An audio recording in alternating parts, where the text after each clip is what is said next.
Welcome to the desert of the real.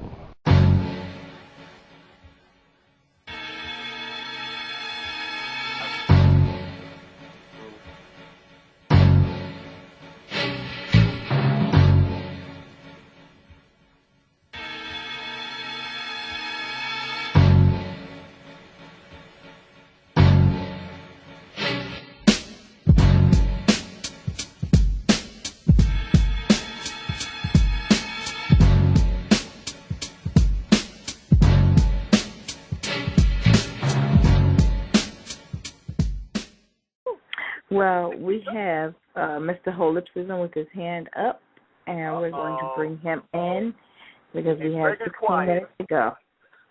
Hey, Greg is going to be quiet. It's going to be interesting. Here we go. Oh, Lord. Hey, welcome to the show, Holip. Peace. What's up? What's up, brother? How y'all doing? We're fine. How are you? I'm cool. Okay. Well, you know what the topic is. Yes. We are talking about, do you love the skin you're in?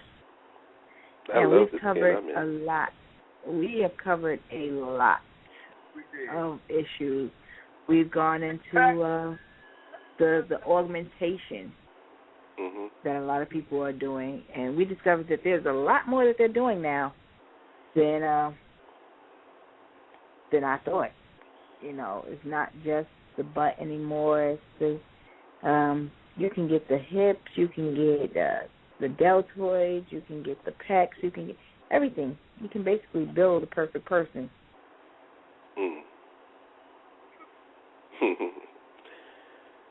Wow. I've been listening. It's been an interesting conversation. I did a video recently titled are the problems in our community, are they innate or are they systematic? In other words, what I want to know, because I was listening to y'all's conversation about, black folks and what we can or cannot do.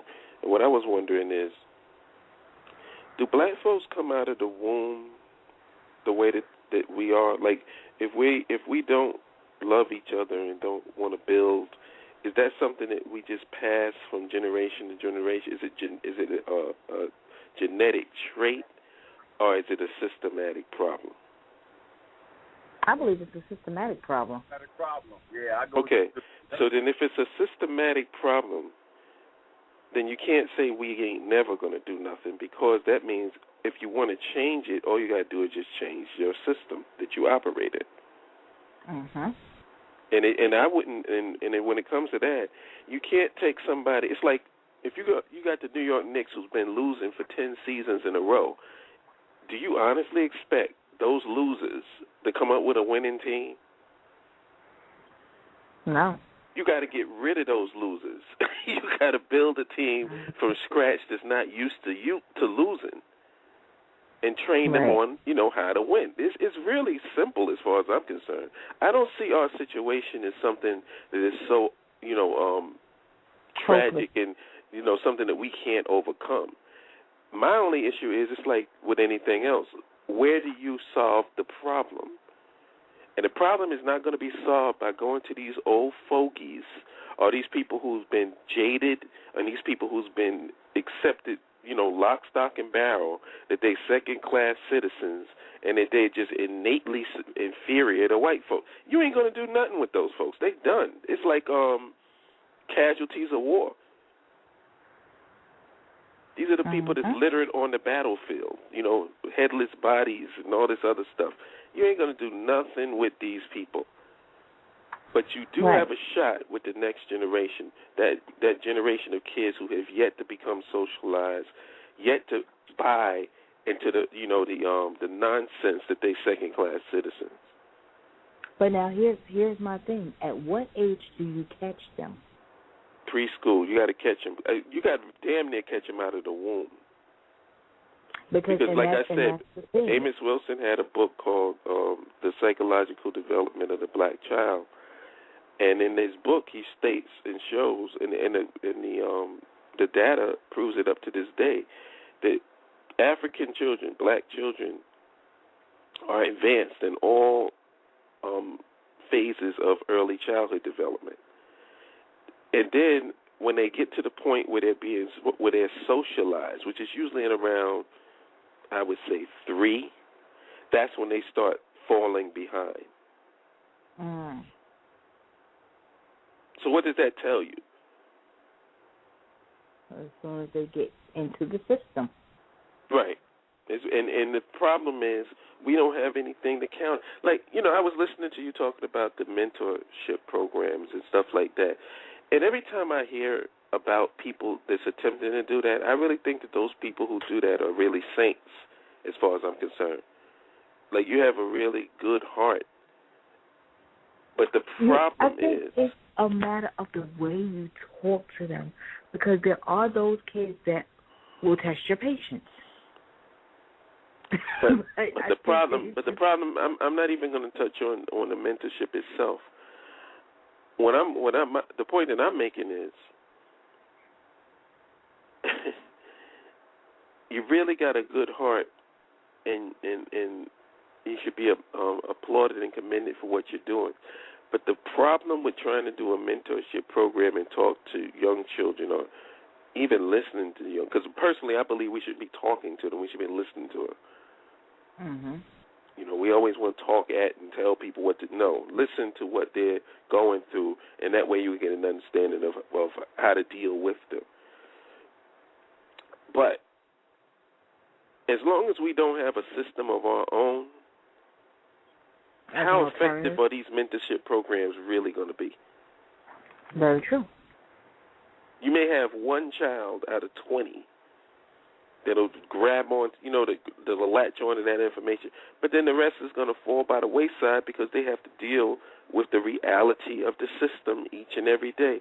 You cannot have a big, giant pool full of shit in your community and then just keep telling the residents of the community, don't go near that shit. Right. My thing is, get the shit out of the community. That way nobody don't have to go near it. You know what I'm saying? And then you look at certain communities and you try and figure out how do you do that. Because like you said, you got to get a community. You have all of first. these people. Well, yeah. We don't have a community.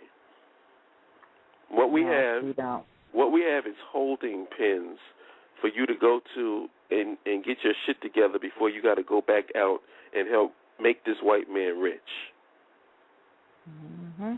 And if people want to call that a community, I mean, what do? You go to work, bust your ass to make somebody else's company rich, and then you come home just so you can get enough rest for you to go back out there and do it again. That's not a community. Mm-hmm. We don't control the economics of our community. Other ethnic groups come into our community and make money off of us. We don't do nothing to empower ourselves. And my big issue is I don't necessarily have a problem per se with the people in our community who are ignorant and the people who are in the community that just buy from other people and don't support their own. I don't necessarily have a problem with them because they're a symptom of a bigger disease.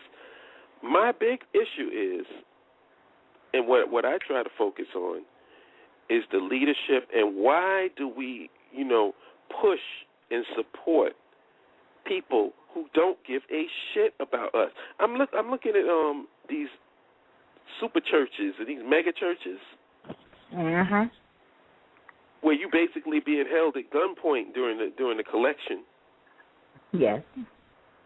And yet we big these people up. Like I said, I was in the restaurant eating my food in the morning, and I'm listening to some Joel Osteen or whatever the hell his name is. And people up there, yeah, he's good. Good. What, are you kidding me? But that's what they like. They tune in faithfully. He got a good message. What's the message? Give me your money so I can be filthy fucking rich? That's the message? Nobody's hearing that. They hear what they want to hear. And that's the problem, man. If anything needs to be attacked, we need to start attacking that. Don't attack the people. The people got enough problems of their own. They don't have shit. They have nothing. They have no support system.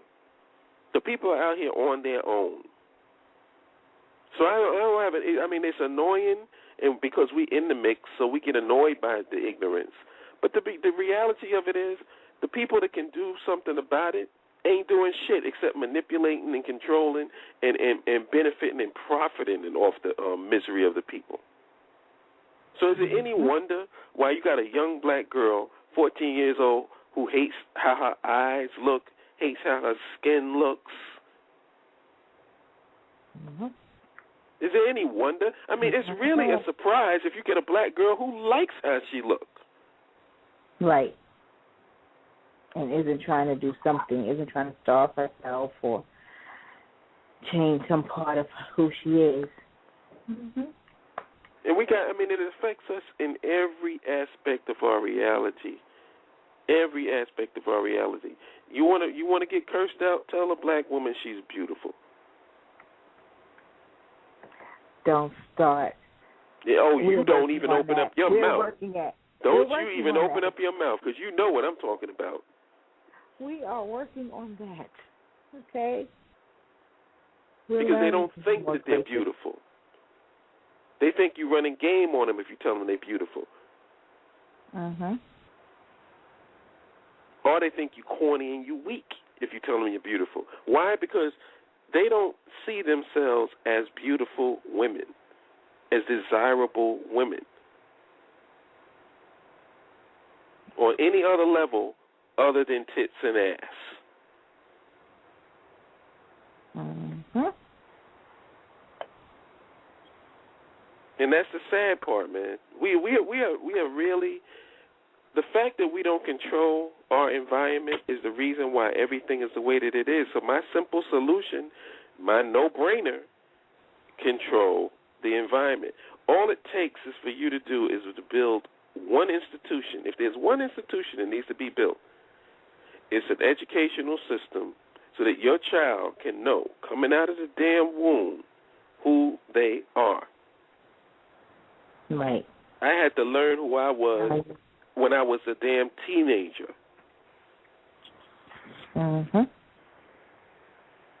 And luckily, by the grace of the Creator, I was in an environment that wasn't too ignorant. Right. Where I had some people that had some love of themselves and love of their people. I'm lucky.